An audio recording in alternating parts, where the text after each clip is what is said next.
अस्सलाम वालेकुम नाज़रीन, मैं मोहम्मद मुज़म्मिल हूँ और आप देख रहे हैं दी नेशन पॉइंट। नाज़रीन, जैसा कि आपको पता है कि पेट्रोल में आज 22 रुपये कुछ पैसे का इजाफा कर दिया गया है। एक बार फिर अवाम दुश्मनी पे ये हुकूमत उतर आई है। जिस तरह इस तरह के फैसले कर करके IMF की कड़ी शराइत पे अमल करते हुए ये अंदेशे हम काफ़ी दिनों से दे रहे थे आपको कि इस तरह की चीज़ें अब आगे होने जा रही है। बहरहाल अब ये इस पे अमल हो चुका है। पहले 33 रुपये कुछ पैसे, उसके बाद 22 रुपये कुछ पैसे, अब मज़ीद इसमें और इजाफा मुतवक्के है कि 15 से 20 रुपये या 30 रुपये तक और भी इजाफा हो सकता है। चंद ही दिनों में हो सकता है, फरवरी के एंड तक इस तरह के कोई हो जाए। जिस तरह आवाम जो गुर्बत की चक्की में पिस रहे हैं, यहाँ आटा मैसर नहीं है, दालें महंगी है, बहुत सी जो खाने पीने की अशियाँ हैं वो गरीब की कुव्वत ख़रीद से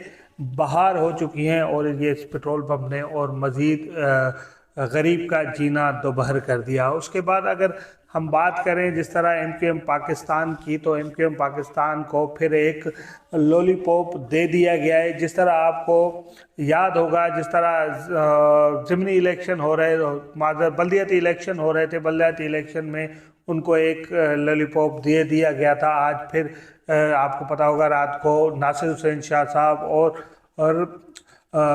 सईद गनी साहब, इनके जो आर्जी मरकज़ है हैदराबाद का, वहाँ पहुँचे। वहाँ पे फिर उनके अंदर जो बैक दीवारों के पीछे, दरवाज़ों के पीछे क्या बातें हुई, पर जारी बात है, हम तो यही समझते हैं कुछ वजारतें या कुछ और मराद मांग ली होगी इन लोगों ने, क्योंकि ये अगर अवामी मुफाद पे कराची वालों के लिए बात करते तो आज कराची वालों के हालात बदल चुके होते। अब अगर आपको आज बताऊं, आज सुबह ही एक कराची के एक नौजवान शहरी को उसकी भतीजी, बेटी और उसकी बीवी के सामने गोली मार दी गई।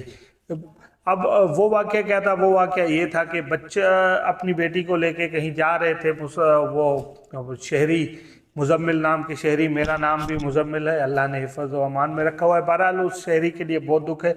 वो कहीं जा रहे थे, डकैतों ने रोका, बेगम का पर्स गिरा, पर्स उठाने में फायर मार के चले।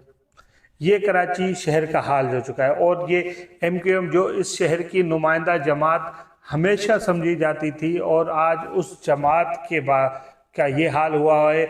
जैसे कि बस कोई भी वजीर मशीर छोटा मोटा आता है, ये इनसे सौदाबाजी करके चला जाता है। जिस तरह मुस्तफ़ा कमाल साहब हमेशा क्लेम करते हैं कि अल्ताफ़ हुसैन, क्या यार, अल्ताफ़ हुसैन तो एक रहमान मलिक की जो है उस पर कॉल पे डील हो जाते थे। तो जनाब, आप रहमान मलिक फिर भी वफाकी वज़ीर था, उसका कद बड़ा था, उसके चलो डील होता था। आप तो एक सूबाई छोटे से वज़ीर से भी डील हो जाते हैं। और जिस डील के बाद फिर जब प्रेस कॉन्फ्रेंस होती है, उस प्रेस कॉन्फ्रेंस में आप सईद गनी का तंजिया हंसी देखें, वो किस तरह इनका मजाक उड़ा रहा है, किस तरह इन पे असर आए। वो भी सोच रहा है कैसे लोग हैं, बानी और कायद से गद्दारी करने के बाद आज ये बार बार हम इनको लात मार के हटा देते हैं, ये फिर हमारी झोली में गिर के बोलते हैं चलो ये नहीं देते तो ये दे दो, ये नहीं देते तो ये दे दो। आज MQM का ये हाल हो चुका है। शहर का पूरा बेड़ा गर्क हो चुका है, कोई देखने लायक नहीं। रोड ख़त्म हो चुके हैं, नाले पूरे कचरे से भर चुके हैं, डकैतियाँ, वारदातें। अब गैर मकामियों को इस तरह कराची में बसाया गया। मेरा गैर मकामी से ताल्लुक़ पाकिस्तानी नहीं है, जो इस मुल्क के भी नहीं है, मैं उनकी बात कर रहा हूँ, जो अगवानी लोग, जो क्योंकि गैर मकामी अक्सर लोग ये तासुर देते हैं कोई पाकिस्तानी, कोई सिंधी कराची में रह रहा है, क्योंकि ये तो है तो सिंध, कोई बलूचिस्तान से आके रह रहा है या कोई खैबर पख्तूनख्वा से रह रहा है, हम उसे गैर मकामी मैं नहीं समझता। वो उसका घर है, वो यहाँ के कारोबार करने की, हर चीज़ करने की जाता है। मगर जो मैं उनकी बात कर रहा हूँ, जो अगवानी या दीगर जो आके यहाँ पे गैर तरीके से बसे हुए हैं, जिनके पास पाकिस्तानी शनाख्त नहीं है, जो वो पाकिस्तानी शनाख्त रखना भी पसंद नहीं करते, वो इस शहर में बसे हैं, वो इस शहर में वारदातें कर रहे हैं, वो इस शहर को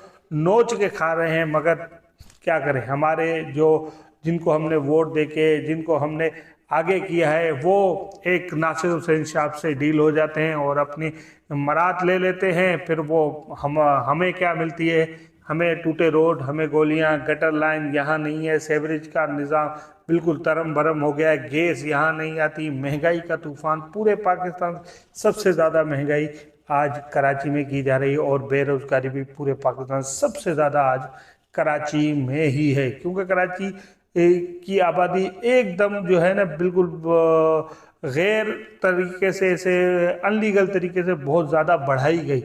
इसको, इस शहर की इतनी कैपेसिटी नहीं थी जितनी इसकी, इसको बढ़ाया गया। आज वो ये इस मुल्क, ये शहर काफ़ी मुश्किलात में है, मगर इस शहर के रखवाले, जो इस शहर का ख़ुद को रखवाला कहते हैं, वो एक वफाकी सूबाई वजीर से डील हो जाते हैं।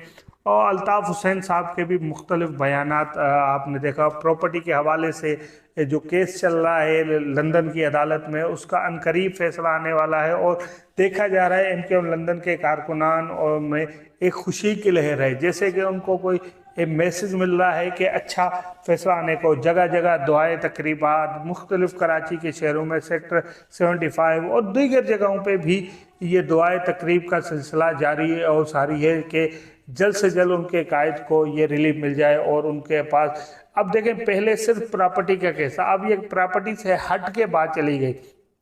ये बात कहाँ तक पहुँच गई कि जब जज ने कहा कि MQM किसकी है, तो ये जब MQM का वहाँ दिफा हुआ है ना, पहले बताया गया है कि ये MQM किसकी है। अब MQM साबित हो चुकी है, वहाँ पे तमाम सबूत दिए जा चुके हैं लंदन अदालत में। जी MQM के बानी और फाउंडर जनाब अल्ताफ़ हुसैन साहब हैं। तो अब ये प्रॉपर्टी भी उसी की हुई जिसकी ये पार्टी है। तो अब ये जब प्रॉपर्टी का केस आएगा तो ये साबित हो जाएगा कि MQM पाकिस्तान भी अल्ताफ़ हुसैन साहब की है। तो अब देखते हैं कि वहाँ की अदालतों से तो हमें बहुत तवक्कात है कि इंसाफ पे मबनी फैसले आते हैं। अगर इस अदालत से हम पाकिस्तानी अदालतों से भी रिक्वेस्ट करते हैं इसी तरह लंदन की अदालत या दीगर बार मुल्कों की अदालतों की तरह इंसाफ पे मबनी फैसले किया करें। अभी तक इतना ही, मज़ीद कुछ डिटेल्स हैं। व्लॉग लंबा हो चुका है और मेरे पास आज टाइम की थोड़ी शॉर्टेज है, तो मैं थोड़ा व्लॉग छोटा कर रहा हूँ। इंशाल्लाह कल वाले व्लॉग में मज़ीद डिटेल के साथ आपको बताऊंगा और मैं कोशिश करूंगा जो 75 के एतराफ़ या कोरंगी सेक्टर या दीगर सेक्टर पे जो दिवाई तकरीब की जा रही हैं बानी MQM जनाब अल्ताफ़ हुसैन के लिए, उसके हवाले से भी आपको अपडेट कर सकूं। ख्याल रखिएगा अपना। अल्लाह ने के बाद।